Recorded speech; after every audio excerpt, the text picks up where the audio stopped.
everyone, I'm Tammy. And I'm Daphne. Welcome back to our Rock and Roll TikTok.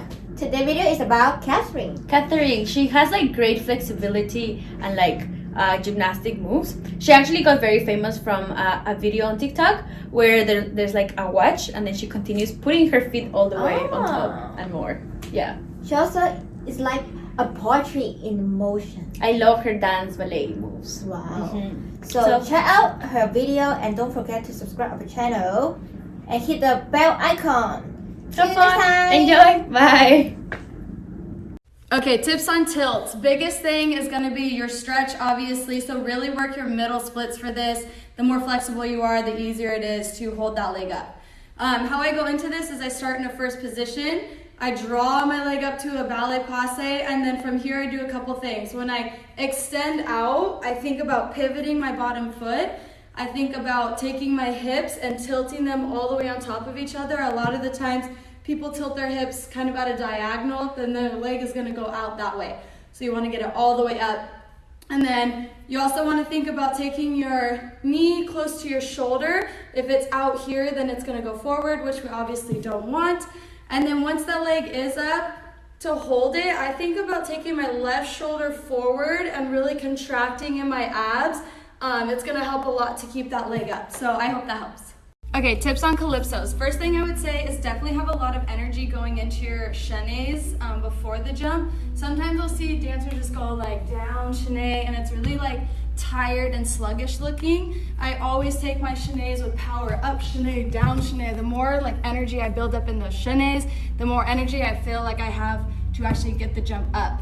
Second thing I see is dancers go down chaîné, they jump with this leg over here and they try to carry it all the way across while still trying to be in the air. I personally like to go down chaîné and slice that leg straight to it. That way I'm at the peak of my jump with the leg already there instead of jumping as it's like coming down. So it should look something like this, down chaîné and up. And then last thing also, try to arch to your left side to get a nice ending to that jump instead of like all the way over here or straight back. Find that left side. Okay, tips for splits. I usually start off with this stretch, keeping my front leg forward, and then laying on top of it, keeping that knee straight and tilting the hips up. And then from there, I push my hips down. Again, really think about pushing them down. Don't just sit here, that's not gonna do much. So push them down. And then when you do go into the split, keep that first leg straight and slide into it as far as you can go. It's better to be up higher than like down and all bent. And then that's another thing, don't fall off to the side. Make sure you're staying right up on top of it. Another thing I think about is keeping my chest over my hips. It puts all your upper body weight directly over your hips, which is what we're really trying to stretch. And then once you get that, you can use a block or something for an oversplit to make it go a little bit further, or you can use like a chair or something if you would like to go higher. Hope that helps. Okay, tips on a middle split. Before I even do my middle split, I usually start with the straddle. So I go up against a wall. You push your hips as close to the wall as you can. You can also have someone help push you close to the wall. The closer, the better.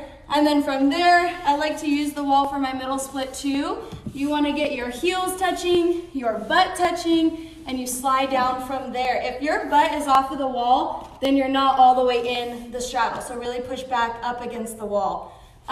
Second thing you can use to help is one of these.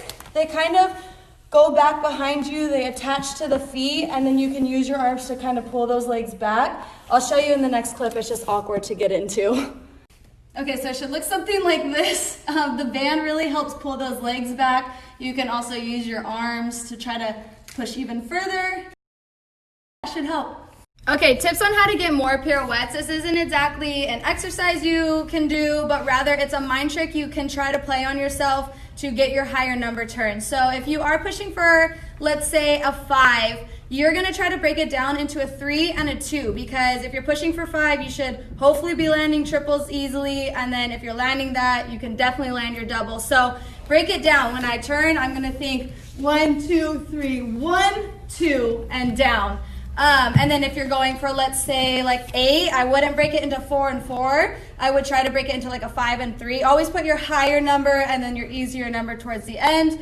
And yeah, that's pretty much it. Let me know if it works for you. Try it at home or at the studio. Again, it is just a mind trick, so it might not, but I know it definitely worked for me. Okay, so tips on switch leap. Kind of like I said in my first jump video, you have to jump really high in your jump, so that way you have a lot of time to get the first leg up and to switch before you're coming down to the ground. So if you're someone that jumps out on their jump, you got to think about going up, or else you're going to run out of air time to actually make that switch happen. Okay, and then second tip would be make sure the first leg that's going to come up in the switch leap is really strong and tight, that way you can slice it through the air. If you're going to be floppy, then it's not going to have the power that it needs to actually make that switch happen.